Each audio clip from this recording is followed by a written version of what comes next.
আশা করি তুমি আর নেই। এতক্ষণে তো তোমার চলে যাওয়ারই কথা।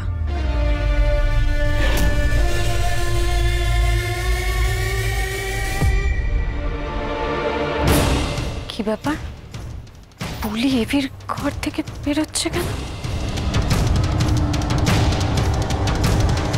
এই মেয়ে, কি ব্যাপার? হ্যাঁ তোমার, তুমি এভির ঘর থেকে বেরোচ্ছ কেন? চুপ করে দাঁড়িয়ে থাকবে না, উত্তর দাও। কেন গেছিল ওর ঘরে তুমি? ষড়যন্ত্র করতে তো। আর এই যে আপনাদের না গার্ড দেওয়ার কথা ছিল, কেউ যেন এভির ঘরে না ঢুকতে পারে, তা এই মেয়েটা ওখানে গেল কি করে? সরি ম্যাডাম, আমাদের ভুল হয়ে গেছে। এই মেয়েটা খুব মিথ্যেবাদী। আমাদের বলে কিনা বাইরে স্যার ডাকছে, আমরা গিয়ে দেখি কেউ নেই। এই তুমি ভেতরে কেন গেছিলে? উত্তর দাও। এই যে এত জেরা করার কি আছে? হ্যাঁ, আরে বাবা, একটা অসুস্থ মানুষের ঘরে মানুষ কি জন্য যায়? তাহলে তো দেখতেই যাবে। দেখতেই গেছিলাম শুধু মানুষ। মিথ্যা কথা বলবে না তুমি। তোমাকে আমি প্রথম দিন থেকে দেখছি, যেদিন থেকে তুমি এসেছো সেই দিন থেকে সব হচ্ছে। আস্তে আস্তে আস্তে কি হয়েছে নাকি? কি হয়েছে? স্যার ও আমাদের মিথ্যে বলে আপনার কাছে পাঠিয়েছিল। সেসব কথা বাদ দাও এখন।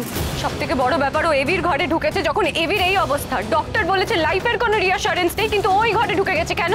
ও ক্ষতি করতে চায় এভির। আমি বলছি ও প্রথম দিন থেকে এটাই করছে। প্র্যাটি, অ্যারেস্ট হার রাইট নাও। বলি, তুমি কেন গেছিলে ভেতরে? বলো কেন গেছিলে?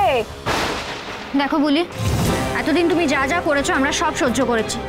আজ এটা একটু বাড়াবাড়ি হয়ে গেল নাকি? ও এভিকে মেরে ফেলতে চেয়েছে। আমি বলছি, এই স্টপ! কি হচ্ছে রে কি? হ্যাঁ, এই আমরা ভেতরে গিয়ে দেখি। চল না সবাই, ওকে ছাড় না এখন। এসব কথা শুনে কি লাভ? চল ভেতরে। দাদা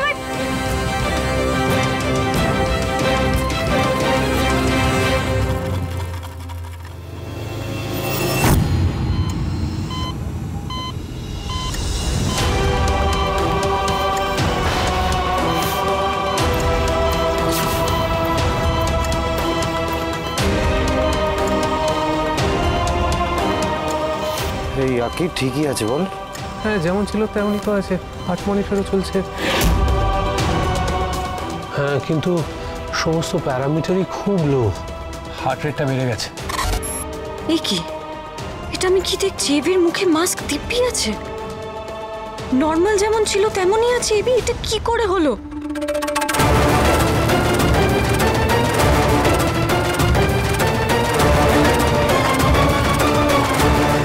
ওই বুলি মেয়েটা তার মানে ঢুকে এর মধ্যে আবার মাস্কটা পরিয়ে দিয়ে গেছে।